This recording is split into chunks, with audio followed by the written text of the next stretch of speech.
So Dr. Lawrence and I, work about, 100 miles apart, something like that, working on a lot of the same issues. I think we could speak together across the country and really share a lot of the same messages. So a lot of really great stuff there. We'll touch just barely on some of the things that he mentioned this morning in the way of yield grade and the challenges that it presents, specifically relative to this beef on dairy concept. So we have worked in this area at Texas Tech since early 2018, something that was dynamic and changing in the industry, and I flashed this slide up here in front of you just to let you know that we've had a lot of support in doing research in this area. One of the primary ones, the beef checkoff. Your checkoff dollars are going towards better understanding this concept. Also ABS, a very early participant and supporter in that as well. Providing a lot of Sim Angus genetics into this sector. So you know that there's a lot of Simmental represented in this concept across our industry. Just to give you a picture of what these data look like, now Ty would be the first to tell you we're no longer killing 25.5 million steers and heifers today because the beef cattle inventory is shrinking. And I think that's a whole other topic for another day. But nonetheless, we've always harvested somewhere around 5 million animals that originated from a dairy cow uterus. And in this sector, this is the first time I've ever heard renting a uterus. That was news to me in 2018. But essentially, that's the way the dairymen have viewed it for generations. You're going to utilize a uterus just to make a pregnancy in order to make a lactation. Well, today their mindset certainly has changed because they're not only renting uteruses today, but they're selling really high dollar cattle at $750 to maybe even up to $1,000 a head at a day-old age. Ultimately, today we've transitioned those 5 million head of cattle, which once really looked exclusively like black and white Holstein steers and heifers coming into the mix. Today we've created them as crossbreds. We don't know exactly how many of these cattle are coming in because some of them go incognito, where in fact that was the intention from the very beginning, was to hide them into the native beef mix. But we do think there's somewhere north of 3 million, maybe even north of 3.5 million of these cattle coming into the market that have in fact replaced those 5 million head of Holsteins. When did this occur? Well, it's been occurring for, again, generations. A guy like Jerry Wolf would take offense to the fact that we would say that this started in 2017 because Jerry was doing this long before that, right? Breeding Limousin cattle, Limflex cattle to Jersey cows and producing over 250,000 of these each and every year. But nonetheless, in 2017, we saw a sharp transition of beef semen sales into dairies, replacing dairy semen sales into dairies. And of course, the evolution of sex semen had a lot to do with this. Genomic data on the dam or cow side allowed for them to make better selections genomically for milk production. And ultimately, we start to seeing a lot more beef semen going into these dairies. But the sharp turn was not due to sex semen or genomic data. It was the fact that Tyson Foods, formerly IBP, branded still IBP on their boxes, made a very distinct decision to say, we're not going to take Holstein steers anymore. We're not going to buy them because the carcasses are too long, the carcasses are too low yielding, and they have too many liver abscesses. All of these things come together, and oh, by the way, cattle inventories were really high at that time. So there was an ability for them to say, we don't need this 20%. We don't need this, actually about 17.5% at that time, because we've got plenty of native cattle, and these cattle are presenting challenges. Well, those challenges still show true today, and ultimately we see these sharp changes in how much beef semen was being sold and put into those dairy cows to produce these calves. Inherently, dairy cattle and conventional cattle, see the conventional cattle across the top and dairy cattle across the bottom, are different. Biologically, physiologically, they are different. We have selected them generationally through genetic selection over time to do two very different things. Obviously, the conventional cattle are produced for beef production. We emphasize things like growth rates, dressing percentage, muscle to bone ratio, steak shape, big round large ribeye areas, and then ultimately we got a nice looking lean color, a lean color that we're all familiar with, a bright cherry red color of beef. What I didn't mention is gut health. Now they have quote unquote improved gut health in comparison to the dairy type cattle in the sense that they have fewer liver abscesses. Okay. On the contrary, the dairy cattle offer genetic consistency. We know that the pedigrees and the family trees of dairy cattle are straight. The idea is they're very much related, these dairy cattle, because of the use of artificial insemination and the continual selection for supreme sires in particular for lactation performance. So that may offer some merit to our industry that we have that genetic consistency. Ultimately, physiologically, biologically, they're different. They produce a different cell, a different type of cell that's oxidative in nature. What does that mean for beef production? It means they produce more marbling. To Ty's point, they're externally leaner but internally fatter, which includes marbling to some extent. They produce a more tender product, and they're ultimately very flavorful. So what we're getting into is they produce a really high-quality beef product from an eating quality standpoint. One of the major benefits that we're going to come back to later in this presentation is the fact that in comparison to their Holstein counterpart, their purebred Holstein counterpart, they're much more feed efficient. They convert more feed to gain, and they do that much better. In fact, about 30% better than that Holstein counterpart. So if we start to equate feed intake, enteric methane production, and overall productivity of red meat, then we have a carbon message that all of a sudden shows up because the cattle are more efficient. This perhaps is what will continue this sector into the future more sustainably than cattle inventory numbers, right? So even when the beef cow herd returns, if the politics are right and the subsidies are right from the government perspective, then maybe these cattle will remain valuable just on this basis alone. Because certainly today, large corporate customers like the Walmarts and McDonald's and Kroger's and Costco's of the world really like this sustainability message. The fact that we produce less CO2 in comparison to the Holstein counterpart. And then, oh, by the way, we start with a day-old calf that has no carbon attached to it, at least in the way of math. Because they're taking all the carbon of the dairy cow and they're putting that over in the milk category. And so we're starting with a carbon neutral calf for beef on day old. So the cow has no carbon tied to the calf. The alternative to that is that a Simmental cow who produces a calf takes all of her carbon and gives it to her calf and puts that on the beef docket. Okay, so there's a big mathematical change there in saying that these calves are more carbon friendly. Ultimately, what we see are carcasses in the crossbred fashion that are much better than the traditional Holstein. They're producing carcasses that are a little bit fatter externally, but ultimately are producing larger ribeyes and better carcass conformations and are more muscular. And then in that feedlot setting, they're more efficient, converting more feed to gain at a more efficient rate. They have improved yield grade ever so slightly over that of the traditional Holstein because of larger ribeye areas. And in these data, we didn't even find that they graded less. They had the same level of quality and marbling. Of note, dairy-type cattle are leaner than conventional cattle externally, right? And they produce more marbling on average. They're bringing some very positive attributes to the table. However, they are a percentage point at least back in terms of dressing percent. So they're converting less of that live weight to carcass weight into the sales cooler. Ultimately, what we figured out is that from the Holstein comparison, these crossbreds have shifted yield grades again in a positive direction because of increased muscularity, at least by the way of measured ribeye area. Also, in comparison to conventional cattle, they can be more positive in yield grade because they're leaner externally.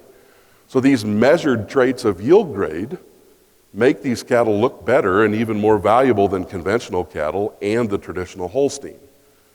Now, the discussion about the inaccuracies of yield grade is real. So do these data actually translate to a meaningful, more positive change for crossbred cattle over conventional? Not really, because the packers know that they still don't yield as well, right? So that's why they're continually discounting them on the basis of yield to some extent. However, quality grades, we do shift in a positive direction in comparison to conventional beef. The genetic predisposition, the propensity of dairy cattle to produce marbling is greater than that of beef cattle on average. So when we introduce the dairy genetics into the beef herd, kind of thinking about this in reverse, we actually increase marbling. So the distribution of quality grade is improved with beef on dairy cattle in comparison to conventional cattle, but it's slightly decreased in comparison to that of Holstein. In fact, some of the subtraction in prime grading carcasses nationally became about because we removed some Holstein genetics by replacing Holstein genetics with beef genetics. So they don't grade quite as good, particularly on a prime basis as a purebred Holstein, but they do grade better than conventional beef on average from a quality grading standpoint. So there's value there. Chip asked me to present on opportunities. This is an opportunity. The fact that they do produce a higher quality grade distribution in there. Some of the challenges come about in the way of red meat yield because these cattle don't yield as well as those conventional cattle on average. So ultimately, where do these cattle fit? We do a lot of work in our shop like Ty does and based on sensory and eating performance. He introduced those concepts to you yesterday. We look at tenderness, juiciness, and flavor, and we take a look at some very specific flavor notes in our laboratory. And ultimately, what we found is that dairy cattle, or cattle coming from a dairy cow, whether they're crossbreds or Holsteins, are more tender on average than conventional beef. This is not a surprise. We've known this for quite some time, okay? So even though we have a very tender conventional beef cattle population, these cattle on average are more tender than Simmental, Angus, Limousin, etc., okay? In addition to that, our data would suggest that they also have an improved flavor performance. They have a more buttery and fat-like flavor, which American consumers tend to like. So is it ironic that dairy-type cattle produce more buttery-like flavor profiles? Maybe a little bit. But candidly, we know this is going to happen because the fatty acid composition is different in these dairy crossbred cattle than it is conventional cattle. So literally, they're producing fat, including marbling, that taste a little more like butter from a chemical standpoint, okay? One of the opportunities here that we see quickly shifting and changing is the adoption or the increase in the amount of Wagyu genetics now being used in combination with dairy cows. So instead of breeding these cows to a Sim Angus bull or an Angus bull, there are some producers breeding these dairy cows to Wagyu bulls. And in this case, they're producing a very high quality product that is more tender. The Wagyu Holstein cross progeny are more tender than the Holstein Angus cross cattle. So that Holstein is carrying that superior tenderness advantage, whether it's Angus or Holstein, okay, or or Wagyu. In addition to that, the same holds true for flavor performance. When we crossbreed a Holstein cow with a Wagyu bull, we produce a product with a more desirable tenderness and flavor performance than that same Holstein cow crossed onto a conventional beef bull, and in this particular study, an Angus bull. So the Holstein is bringing advantages in the way of flavor and tenderness to our conventional beef mix or our total beef mix.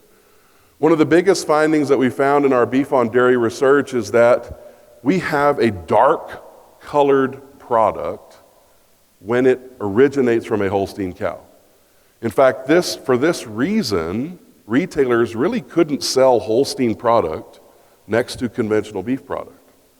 It was so much darker that customers wouldn't pick up the dairy product when they had the opportunity to buy the two together. That's a real problem. That created logistical problems. We had to not only process these Holstein cattle separately, but box them separately, transport them separately, and even sell them to a different customer, to the point where retailers would either exclusively sell Holstein product or conventional beef product. They knew that they couldn't sell them together. Well, what these data suggested, and now what we've learned is true, with the crossbred product, we've actually improved the color to the level of conventional beef enough that we no longer segregate the product. So think about that. We had to segregate 20% of the product, 20% of the trucks, 20% of the volume of production had to be separate. Today, now that we've integrated the beef genetics, we no longer have to separate them. Could you imagine what kind of problems that solved for packers selling box beef product and transportation entities trying to transport and logistically handle those things differently, a major, major improvement. Not only did the color get better, but the color lasts longer. So we had Holstein product that discolored earlier. Now we have crossbred product that performs very similar and is superior to Holstein product in how it looks for a long period of time in the retail case. Again, one of the earliest questions to go along with color was steak shape. If you look along the bottom pictures here, those are Holstein strip loins. And Holstein strip loins were long known for long, skinny, narrow, odd-looking strip loin steaks, which served as one of the major concerns for branded beef programs and retailers and food service operators. Now with the beef on dairy crossbreds, we've improved ribeye area and longissimus muscle or strip loin muscle shape enough to where they're comparable to that of conventional beef. So really, this is yet another question that a lot of people were asking 5 or 6 years ago that they don't ask anymore, because the beef on dairy crossbreds have improved this enough for this to become a non-issue. Okay, so steak shape has also been resolved with introducing these beef genetics into this beef on dairy space. Phenotype. So if you've driven around feedlots enough, you understand that you can find beef on dairy crossbreds that appear as quote-unquote good ones versus those that appear to be quote-unquote bad ones. What we're really saying is the good ones, like the steer on the top left, look like conventional beef cattle, whereas the bad ones on the bottom look like their counterpart Holstein. Both of those steers are 50% dairy and 50% beef, but a very different phenotypic expression. So we went into the act of studying those two populations. Without even showing you a slide, I'll tell you they don't eat differently. The eating quality of those two steers is the same, according to our work. But then the question really became, with those phenotypes being different, like the 4 represented across the bottom, are they different in terms of red meat yield? Are they producing a different amount or proportion of saleable product? So what we did is we took over 900 head of cattle in 9 different feedlot groups or lots, and we individually scored them into 4 phenotype groups. So every steer in this group, actually, and heifer, went into one of these 4 buckets represented across the bottom. Okay, so those phenotypic groups we created from that population, and then we began to study those 4 groups against each other relative to things like weight gain and red meat yield. Surprisingly, regardless of what those animals look like phenotypically, they weighed the same. The weight was not different. So this just tells us that they distributed that weight differently, and it looked very different on the frame of that animal. The reality is the low phenotype, the ones that look like Holsteins, were tall and narrow. The ones that were beef phenotype were short and squatty, right? As we would expect with a beef animal, reflective of maturity pattern. Those that were short and squatty were fatter. Those that were tall and narrow were externally leaner. That's really what it came down to. And then muscle to bone ratio or muscularity changed between those 4 groups. This is where we get into the discussion relative to what Dr. Lawrence was talking about. So you see those 4 cattle, right? As a livestock expert and a livestock judge, you would say those cattle are different from a muscularity standpoint. In fact, that appears to be what we're seeing, is differences in muscling. But when we go into the carcass and we go into the packing plant, we measure hundreds of them at a time, we realize, ribeye area is not different.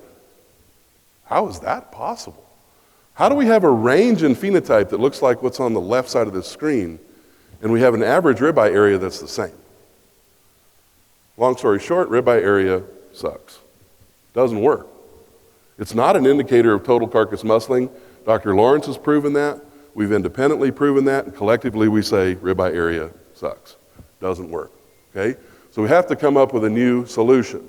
These cattle that we did present at our symposium this past year and the years before that are a representation that cattle can vary greatly in terms of their phenotype, but they don't vary in terms of ribeye area. And they may not even vary in terms of the fat thickness that goes along with them or marbling score.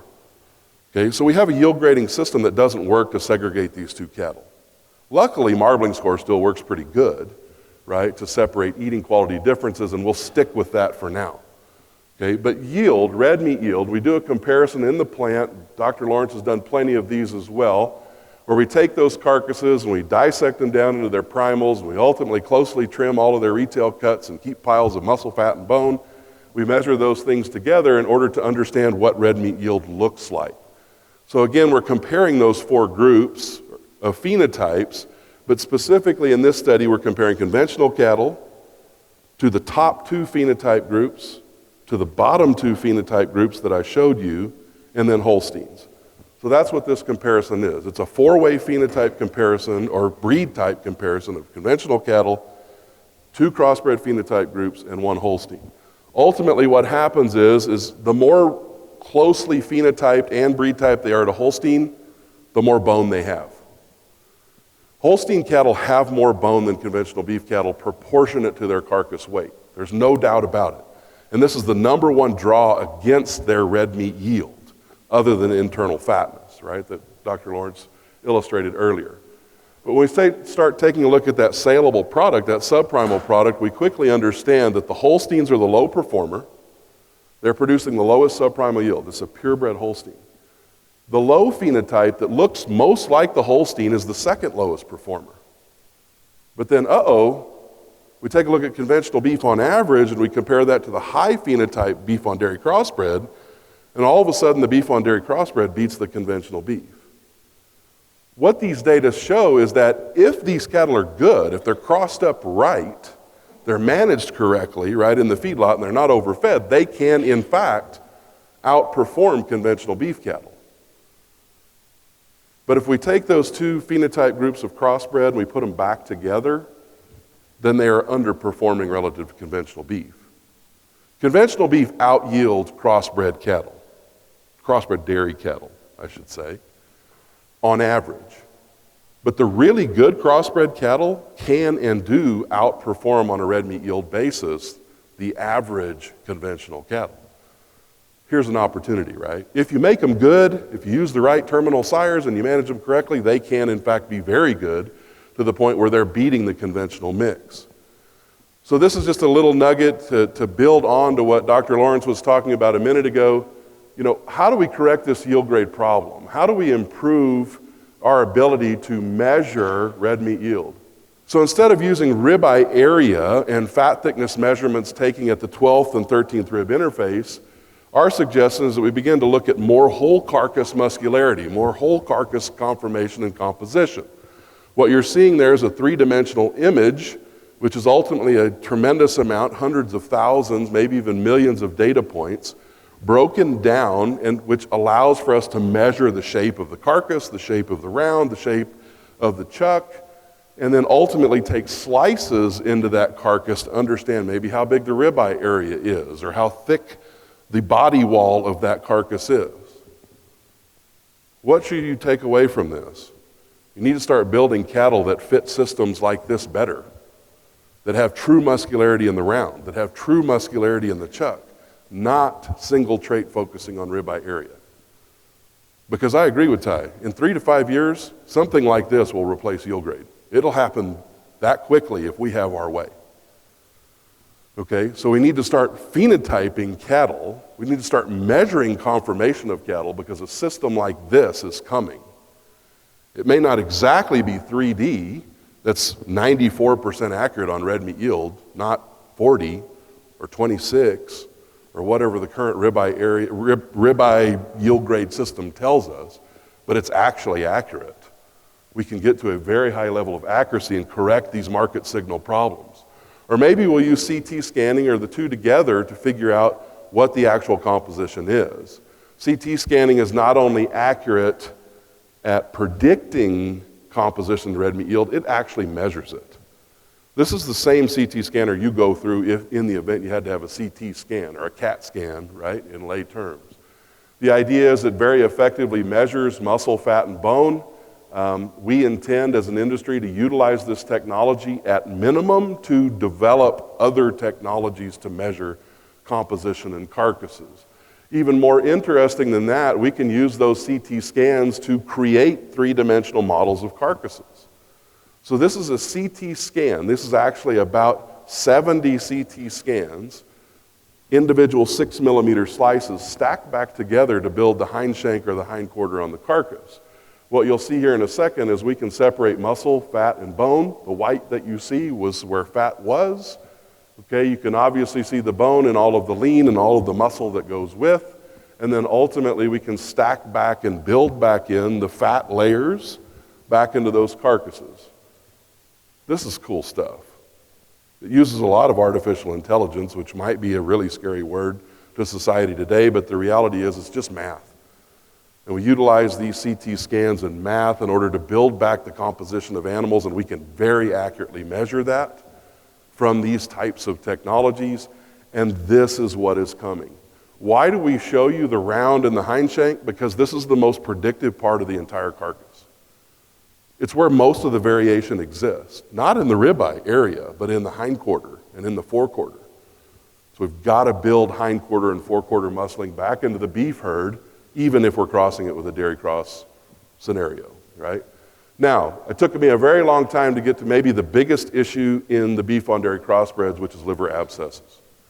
Not only do these cattle have more liver abscesses, beef on dairy crossbreds, than do conventional cattle, but they also have more liver abscesses than the Holsteins had. Why is that? Well, we could go into a really long discussion, and maybe that'll come up with our panel discussion here in a minute. But not only do they have a higher prevalence of liver abscesses, but they have more severe liver abscesses. And that's really where the problem comes in, because those severe liver abscesses are the ones that attach to the diaphragm. Those severe liver abscesses are what cause us to condemn not only the liver, but the entire gut pile, and to lose large dollars in terms of product losses. So the severity of the liver abscess, a major issue.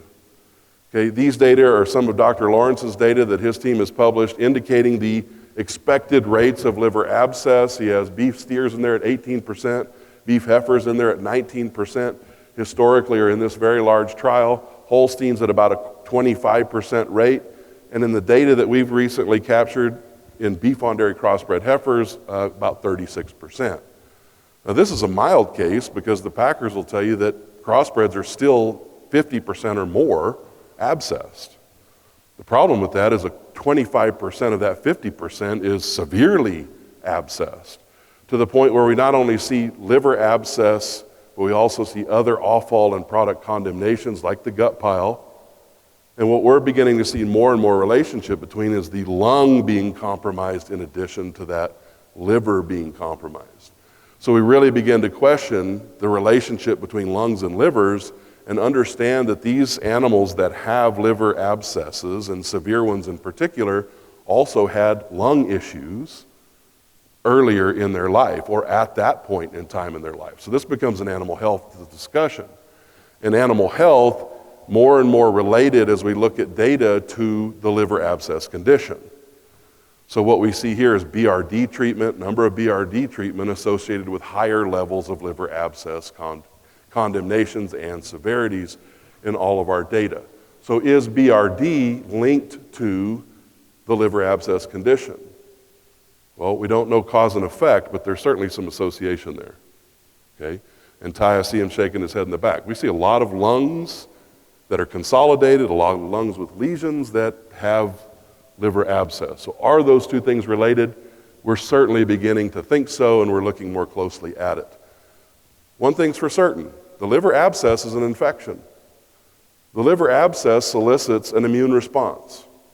So we have immunity by the way of lymphocytes, leukocytes, white blood cells going to the liver to fight this infection.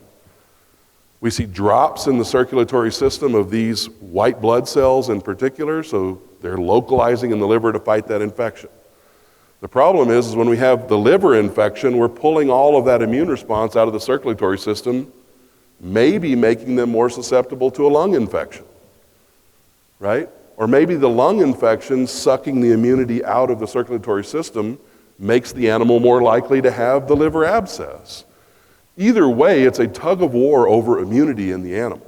We're creating a compromised animal with a liver abscess. We're creating a compromised animal with a lung problem. And is it chicken or egg? We don't know. Okay? Chicken or egg? I don't even know what the chicken or egg is. But a lot of these animals have compromised respiratory tracts very early in life. which may very well lead them, not just crossbred cattle, but also conventional cattle, to a latter or subsequent liver abscess condition. Again, just more data showing that as we increase lung score, consolidation, and lesion, we see greater incidence of liver abscess. As a result of that, we lose product, carcass value, total animal value goes down as a result of skirt losses, gut pile losses, and condemnation. But the number one driver of value loss on a per animal value basis relative to a liver abscess is the weight decline in the carcass. So even if we're not giving you a liver abscess discount, which everybody's asking for, including Ty and I think, right?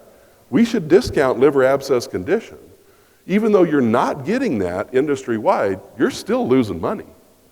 Because when these guys have a liver abscess, and particularly when it's severe, you lose your ASS on performance. The carcasses are lighter. It's much lighter, to the point we're going to lose another $100 based on carcass performance alone because you had a severe liver abscess. So don't fool yourself. If you're producing liver abscesses in a crossbred or conventional cattle scenario, you're losing money on the basis of performance. Because ultimately those with severe liver abscesses are extremely low performers. They are not performing in the latter part of their finishing period or at any point of the finishing period if they have a liver abscess.